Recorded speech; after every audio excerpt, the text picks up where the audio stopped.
and by blood. And so we know that it's going to take all of us working together, mobilizing our volunteers, organizing our communities, and making sure that we turn out the vote for Kamala Harris and President Biden. Now, there's no question this is going to be a close election. We know that, and we are not taking anything for granted. And it's why we are launching Latinos With Biden-Harris to ensure that we have strong organizing programs in all of our communities. Now, the stakes in this election, as I mentioned, could not be higher for our communities. But Latinos proved in 2020 what we are capable of in Arizona and in so many critical states throughout this country as we sent Joe Biden and Kamala Harris to the White House the first time. And we're going to do it again in 2024. You all were a key part of that winning coalition, and because of your vote, we have accomplished so much. We have made so much progress together, but we know that there is still work to be done, which is why we are going to organize like never before and ensure we are turning out the vote. And we know that, there's so much at stake and that Donald Trump continues to pose a threat in so many ways. He continues to spew racist rhetoric and to devalue our community. But we know that the president's vision, values, his commitment to faith, family, and hard work are what's going to continue to propel the Latino vote this election cycle.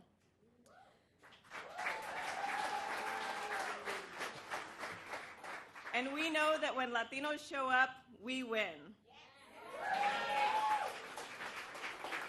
And Republicans have underestimated the power of Latinos time and time again, but we will continue to show that together, sí se puede. Now it's my pleasure to introduce a young leader, someone who has voted for the first time today. Young leader Luis Reyes, who's a native of Phoenix, Arizona, a student at Arizona State University, and who's continuing to work in his community to ensure that he is turning out the vote in Maricopa County with Young Democrats. Luis, over to you.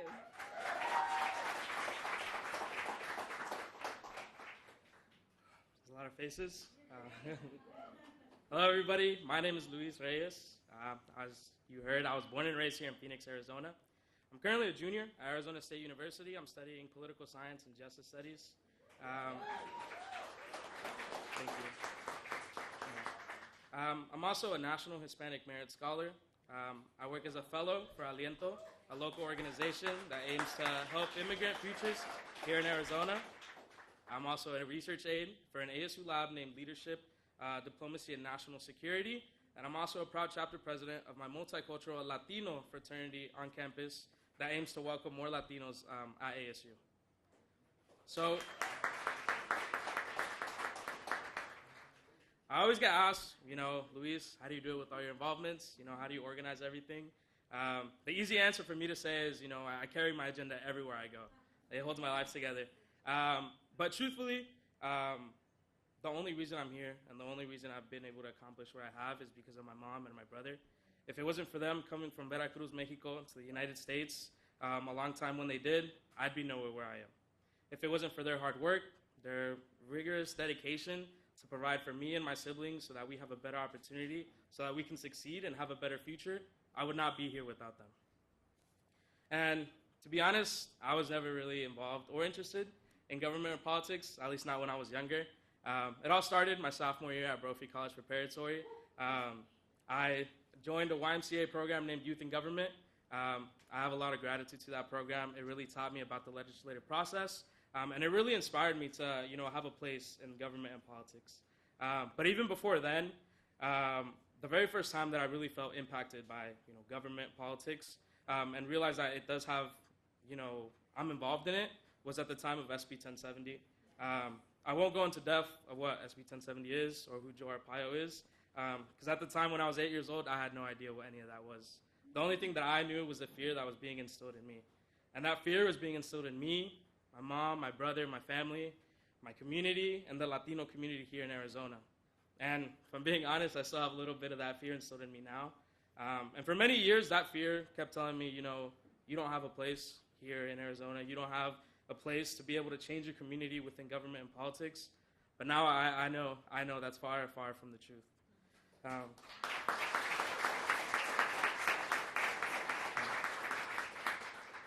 I know that because I now firmly believe that my brother, as a DACA recipient, my mother as an immigrant, she deserves the same opportunities that I had growing up. She deserves the same right to be happy, to lead a successful life as I do. And I understand that President Biden and his administration feel the same way that I do now.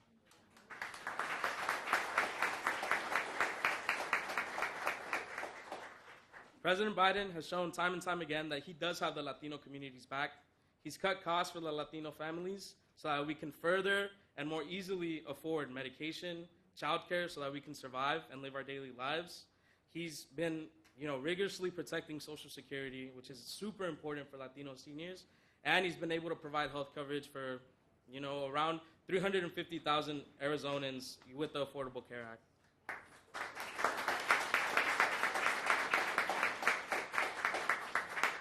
Which is why I'm extremely happy and proud to say that for the very first time today, I was able to vote in a presidential election, and that vote was for President Biden.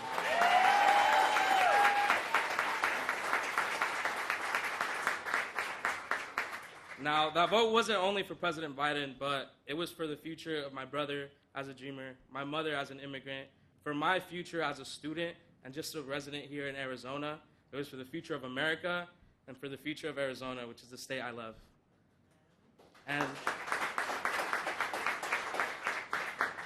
And through this voting, we can really hold up the ideals that my mom and brother dreamed of when they first came here.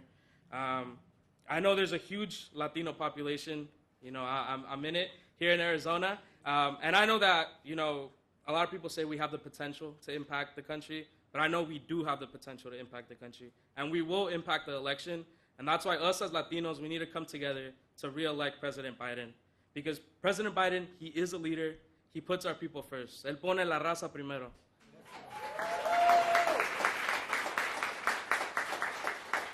He puts the working class families first, los trabajadores, the students, los estudiantes, the immigrants, los inmigrantes, and the Latinos. And honestly, all of Arizonans, he puts them first. He puts our issues first. And that's why I'm proud to say que nosotros somos Latinos con Biden. And I'll say it again, nosotros somos Latinos con Biden.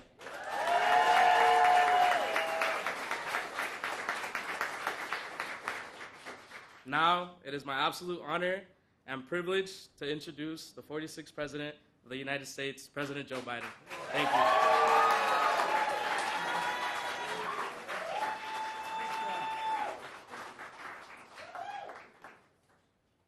Well, folks, I have to tell you straight up, I like y'all, but I couldn't resist that little babe. Well, first of all, I want to thank y'all and thank Luis for that introduction. When you're president and they say Joe Biden's out in the waiting room, promise you won't say Joe who. Folks, look, when I get criticism some places for having such a strong interest in Latino voters and Latino Americans and people here in the country, I point out to them, I say, can you imagine when you have 28% of all the students in public school are Latino, and nationwide, anybody who doesn't pay attention is really stupid. No, I'm serious, think about it. Think about what this means. Think about the future. We have such enormous opportunities. And I made an historic investment, $15 billion investment in Hispanic serving institutions, including Arizona State now.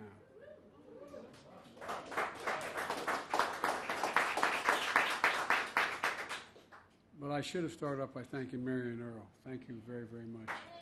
Thank you very much.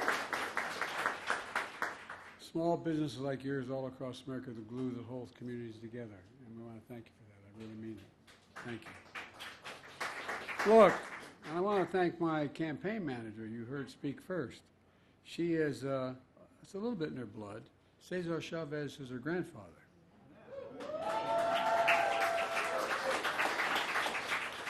He's the guy that got me interested. He came to Delaware when I was running in I won't even tell you when, 1871.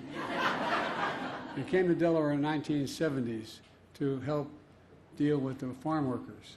And Delaware has a gigantic industry in agriculture. That whole thing called the Delmarva Peninsula, Delaware, Maryland, Virginia. It's a $4 billion industry, primarily in agriculture, but particularly in chickens. And he was organizing, and I got involved with him and trying to make some headway. And in Southern Delaware, they talk at you like this, you know what I mean? And it was one of the best things I ever did in my life, because I learned a whole heck of a lot that I didn't know. You know, one of the things is that someone who did so much to improve the lives of Latinos all across Arizona and all across the country, and it's in her blood. It's in her blood deeply. I'm sure it is a lot of you as well. I'm excited to be down the street from our new campaign headquarters. I don't think we could fit everybody in at this moment, but in the heart of the community. And we have 7 offices that are opening here and by the end of the month. Second thing, you know, last time you're the reason why, in large part, I beat Donald Trump. Yes.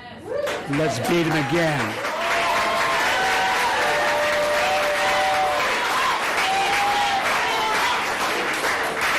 Well, you know, I need you. I need you badly. I need the help. Kamala and I desperately need your help. Because, look, there's only about 6 or 7 states that are going to determine the outcome of this election. They're toss-up states, and this is one of them. And I made sure that, by the way, when I got elected, that I told you my campaign would look like America. My administration would look like America. We have, and I've followed through on that.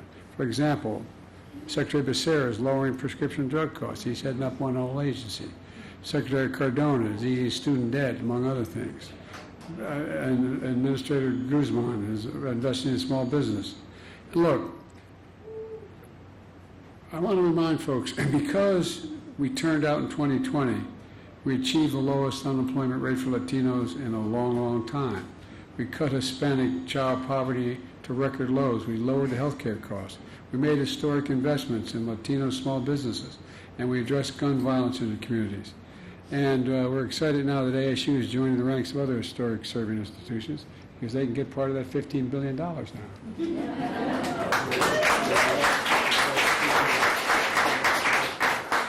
Look, one of the reasons why I've spent so much time and effort in dealing with Latino universities and black universities is they haven't had the endowments these other universities have. So the jobs of the future, the high-tech jobs, they don't have the laboratories. They don't have the ability to train. Every student is as competent as anybody going to Harvard or Yale or Stanford or anywhere else, but they don't have the means to train. And so that's where the money's going primarily. It's going not only to get them in school, but to be able to put together the laboratories to train them to be the engineers, the technicians, the people who are going to lead the technology of the future. And look, the fact is that I shouldn't probably get started on it, but because I promised I'd be brief, because I want to say hello to every one of you. But look, this election is not a referendum on me. It's an election between me and a guy named Trump. And this is a guy whose the way he talks about the Latino community is, well, in 2016 he called Latinos criminal, drug dealers, and rapists when he came down that escalator. Now he says immigrants are poisoning the blood of our country. What the hell is he talking about? No, I'm serious. Think about it. We are, in fact, the reason we're as good as we are is because we are the most diverse country in the world. Seriously, the most.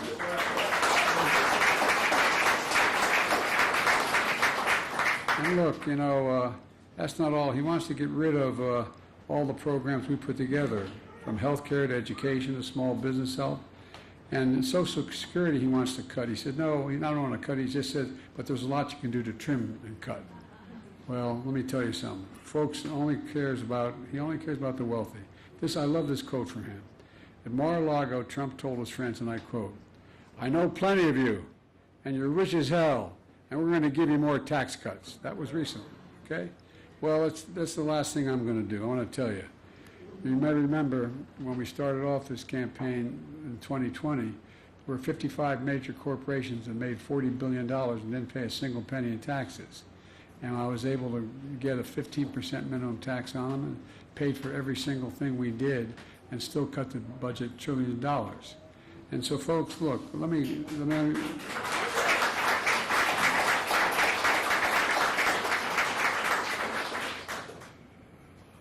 I don't want to get going, give me the whole speech because I want to meet you. Let me just tell you one thing.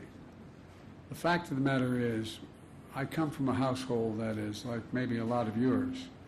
We weren't poor, but we were, I guess, technically, from a financial standpoint, lower middle class. When Cole died in Scranton, where I was born, we moved down to Claymont, Delaware, a little steel town. And we lived in what later became subsidized housing. It wasn't at the time, it was an apartment complex. And my dad kept trying to figure out how he can own a home. Because you own a home, you can build some equity in the home. And you build equity, you can then save and move on from there.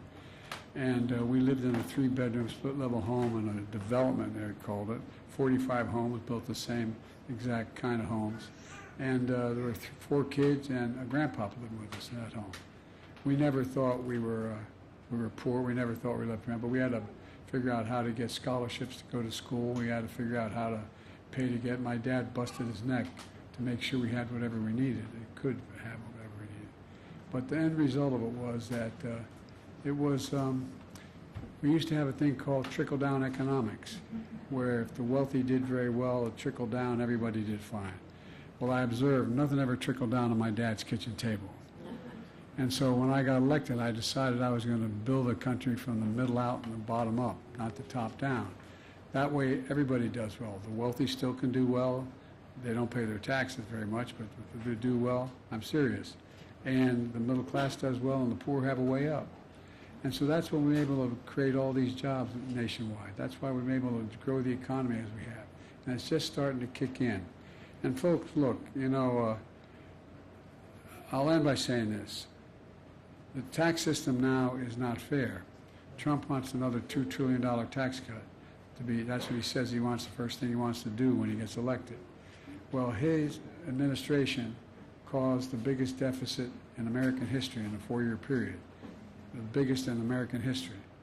And we've cut deficit by the time it's out, over $2 trillion. We've cut the deficit. But here's what he wants to do. He wants to make sure that the biggest corporations continue to benefit. Well, look, in the United States today, and I'll end with this, there are 1,000 billionaires. I'm a capitalist. If you can make $1 billion, wonderful. If you can make $1 million, wonderful. But I tell you what, you ought to pay your fair share.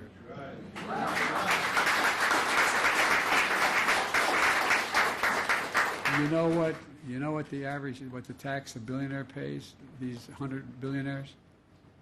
8.3% federal tax. Every one of you here would trade for that, wouldn't you? Well, let me tell you something. I'm going to make sure it gets raised to a minimum of 25%, which is still significantly lower than the top rate. But here's what that would do. If we raised that one thing, if we raised that 25% tax, it would raise $500 billion over 10 years. $500 billion. We'd be able to have child care again for everybody, $300 per kid. We'd be able to make sure that everybody has an access to an education. We'd be able to have early education for families that don't have the capacity. We'd be able to do so much more. We'd be able to cut the deficit as well. So, folks, I'm optimistic. America has the capacity to do almost anything. We just have to remember who the hell we are. We're the United States of America. And there is nothing. There is nothing beyond our capacity.